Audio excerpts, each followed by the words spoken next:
Thank you, Chairman. You know, I guess the other side's trying to say here we had never had a secure border.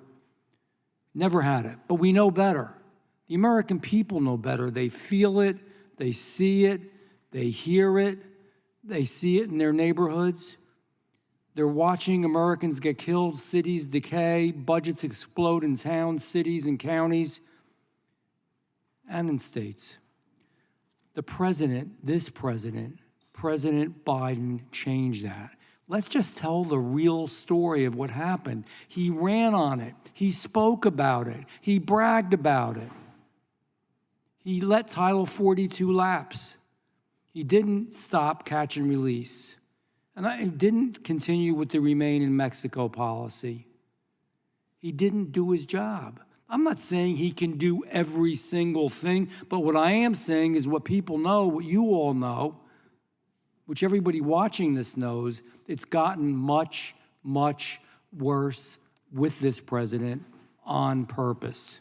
Every hearing we have, and you know, let me say another thing. We're all debating here with our nice suits and dresses in a comfortable building, but meanwhile, people are getting hurt, people are dying, including because we're out of control on the border and the cartels control the border, including the illegal immigrants themselves. And we didn't even talk about the drugs today. By the actions of this president, we have increased, and it's true. I'm not exaggerating, drug addiction in this country with fentanyl. Every hearing we have, every report we read, every statistic we see paints the same picture. Our southern border is in crisis now, and it wasn't before. Under the Biden administration, more than 8 million illegal entries have changed and come into our country, and our global world looks at us as a laughingstock. And every day the administration refuses to act in a real way. In this fiscal year, we've already seen a higher number of illegal entries than any year of President Trump's term. That's a fact. Let's tell the truth. I'm fact-checking too. That's a fact. It's gotten so bad, it makes you question exactly how an administration could even look Americans in the face like he will tonight and say this.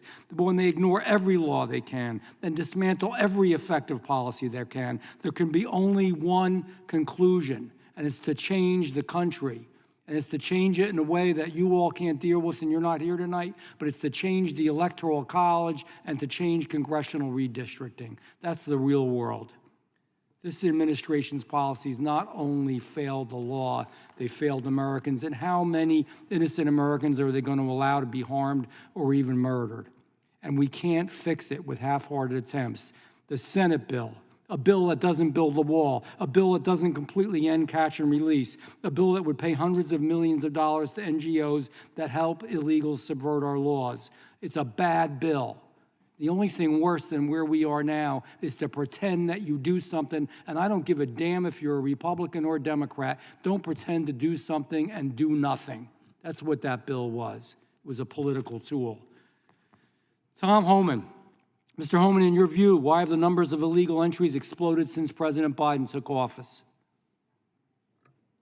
Because he abolished every policy that we proved effective under the Trump administration. We know the answer to these questions. Mr. Hamilton, the Biden administration claims it needs new laws to provide any help, any sources to fix the border. Is that true? Is it just resources? No, and you cannot out-resource your way out of this crisis. You have to have policy changes. Can you tell us, Mr. Hamilton, the most successful, real quickly, Trump-era policies and what the impact of the Biden administration ending them? I don't know what we're arguing about. He ended policies that were working. We were better then than we are now, and you can shape it any way you want. Never has it been a 100% secure border, but it was a hell of a lot better. And when you try to say that it wasn't, people know you're not being truthful with them because they just feel it all around them. But anyhow, can you tell us just real quickly a few of the most successful? Look, some of the most successful policies worked as a patchwork. They worked with each other, tongue and groove, to ensure that we would dry up the number of people who were coming to the United States illegally, and that we would be able to adjudicate cases as quickly as we can in the United States and get people back home who don't qualify for anything. So that includes MPP, that includes asylum cooperative agreements, that includes other asylum reforms. The list goes on and on. Quick last question, yes or no? Is the border worse off now than it was 4 years ago under President Trump? Mr. Arthur, I'll start with you, right down the line. Is it better off now, or was it better off then? Period. Yes or no? It was better off then, sir. Mr. It's Holm? historically worse now. Not that much better. Not that much better than, okay. Still, you admit it's better, and that's hard, because you're the witness on the other Hamilton, side. Yes, Mr. Hamilton. And then We're done. the gentleman, Better in some ways, worse in others. It was far better under President Trump. I yield back.